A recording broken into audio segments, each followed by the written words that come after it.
easier to stay in a loveless marriage, because if I get out there, I don't know if I'm going to find somebody else is going to be better than this person. It's easier to hold on to our dollars than to invest it in the stock market, because I don't know what's going to happen with this presidential election. It's easier to control the things that we think we're controlling than to actually jump out of the pot and say, let me figure this thing out. Let me try to find another route. Let me be uncomfortable for a little bit to get to where I want to be. It's easier, but it's not more prosperous. It's not happier. It's not better. You're never going to get to the proverbial promised land. You're not going to build legacy. You're not going to create wealth, but it'll be easier and it'll be comfortable. Interesting.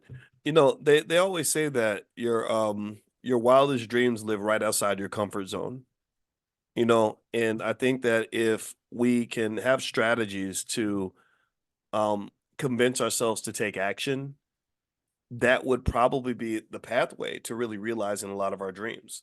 Because habits are powerful. You know, like this was in fact that was one of the reasons why I created this financial consciousness classes, because I even myself, I was like, gosh, I don't know if I want to commit to coming in here every single day like this, you know. But once I started, it became a new habit. Now I feel like I should do it. You know what I mean? It feels natural. But in the beginning, it was like, oh gosh, every single day, you know. Or like when I went to the gym this morning at 5 a.m., you know, it was hard because I hadn't done it for a week. You know, I kind of taken some time off. I kind of fallen off the wagon, and so I just started noticing consciously how, you know, the habits that you form, you kind of get in these zones, and it's hard to get out of that zone into a new zone. So there's a discomfort to switching back to a new zone or switching to a better zone. But once you do it, it just becomes a way of life, right? So if I'm comfortable here, it's like, okay, I've got my regular little life and job and whatever else that I have.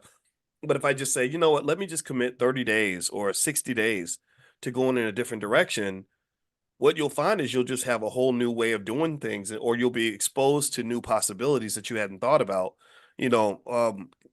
Or in a way, in fact, the first time I started observing this was when I was like 19 or 20. Love is tough. Love is really complicated and hard and just confusing when you're 19 years old. And I remember noticing that when I was in love with a girl, it's like you cannot imagine your life without that person. Anybody know what I'm talking about? Like you just literally you cannot even fathom, not like it the thought of them being with anybody else makes you jealous, and the thought of being without them is like, oh my God, I can't imagine that. But then what happens, right? Like let's say they just dump you, like get out of here, right? And you're like, oh my God, my life is falling apart. Oh, my world's coming to an end. Then about, I don't know, a couple months later, you know, you Be meet somebody somebody else. else, you move on, you know, and then 6 months in, you're like, oh, that's Black history. I ain't even thinking about that no more, you know? And so seeing that was like, it kind of made me think about how we can sometimes form that relationship with our lives. You know, we fall in love with our lives, the lives that we have, what we're used to. And sometimes it just takes a little nudge to push us into a new comfort zone, right? So literally when I started thinking that way, just going back to the analogy with the relationships, I remember just sitting here thinking, I am so appreciative, you know, that there's one girl I think about, I'm like, oh my God, I'm so happy that she dumped me. Because if she had not dumped me, I'd still be with that terrible person. You know, I wouldn't have met my wife. Right. So the here's the thing, in my view, the life of your dreams is out there.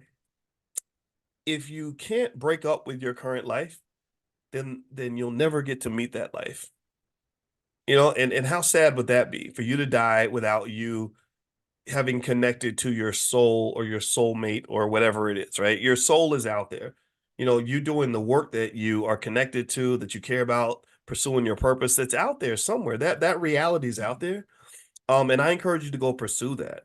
So, Lene, let me read this to you.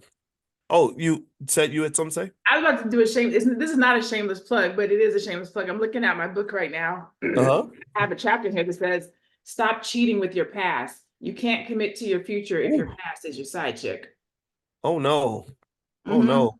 I see that a lot. we can't get to the future because we keep going backwards. We keep revisiting the past. We keep revisiting what hurt us. We lost money. The business didn't work. They didn't give me the job. I didn't get the promotion. I didn't lose the weight. I gained it back. We keep living in the past. And so we can't ever get to the future because we're so worried about the past or the breakup or the hurt or the pain or the loss that we just get, that's what makes us get stuck and get comfortable.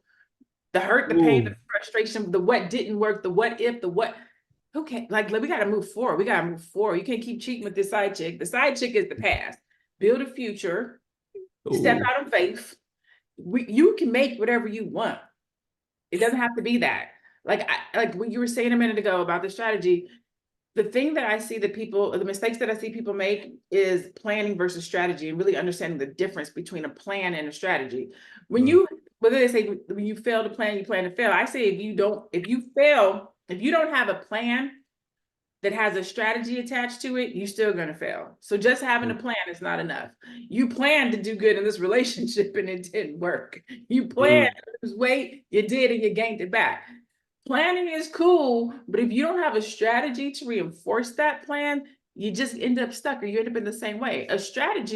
So a plan is a to-do list. And a to-do list is great. But if you don't put actions up under each one of those to-dos, or that's going to tell you how you're going to do it and how you're going to achieve it and when,